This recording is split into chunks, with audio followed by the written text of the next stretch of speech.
Good morning and welcome again to our morning devotion insight. This morning I want to share with you remembering to forget. Remembering to forget. Philippians chapter 3 verses 13 and 14, and I just concise it in the RSV version. It says, forgetting what lies behind and straining forward to what lies ahead, I press on toward the goal.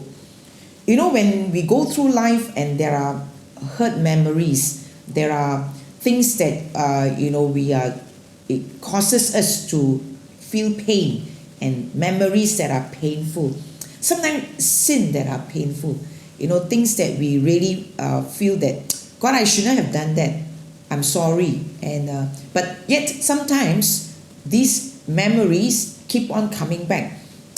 So what do I mean by forgetting or remembering to forget? Forget or forget it by reversing the process of remembering. That means, we are trying to remember to forget it. That's what I'm trying to say. Remember to forget things that hurts us, things that are in the past, things that are really damaging, sins of the past that is under the blood. It has been washed, I'm cleansed, and yet sometimes these thoughts comes. Memory works like this.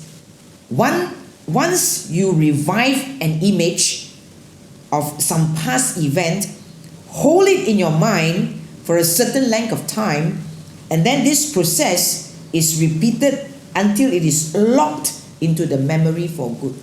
That means if you bring this memory to surface, and you revive it in your image, then what happens is that the mind is, in a way, works where it will lock it in.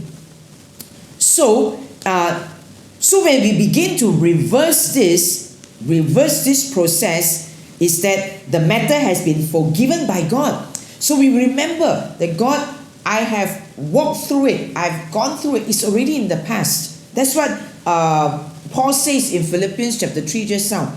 Forgetting what lies behind, straining forward to what lies ahead, I press on toward the goal. So the matter has been forgiven by God, so don't let your mind focus on it.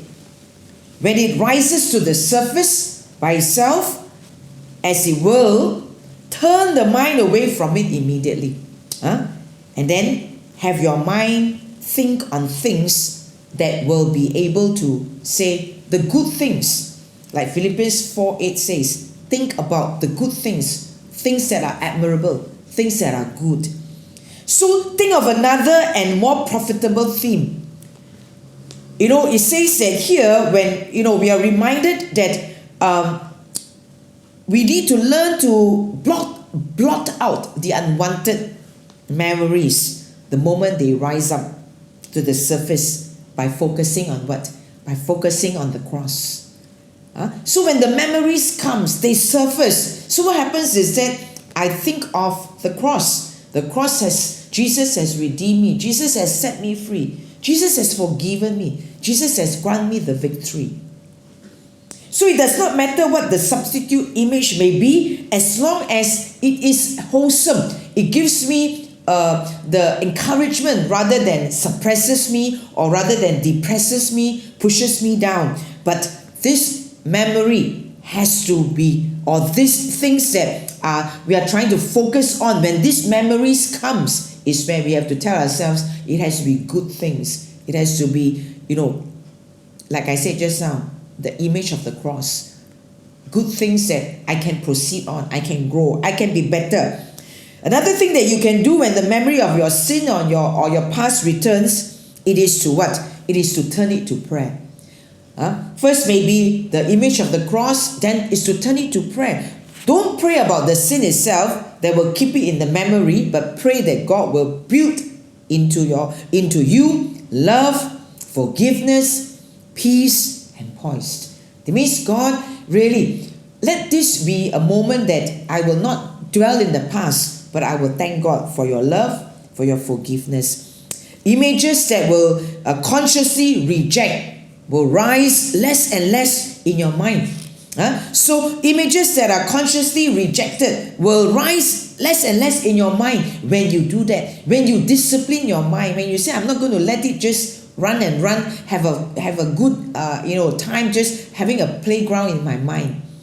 But when they do occur, they will occur only as a fact, rather than the emotions will no longer register a sense of burning shame. That means it's just that, yes, I did wrong. Yes, it was in the past. Yes, that was the moment, but I'm moving forward. Yeah, I'm moving forward. I'm forgetting what is behind, but I'm going to just move on forward. So this morning, let our prayer be, God, I thank you that, God, you are always with me. You forgave me. You set me free. You allow me to move on. You give me the strength.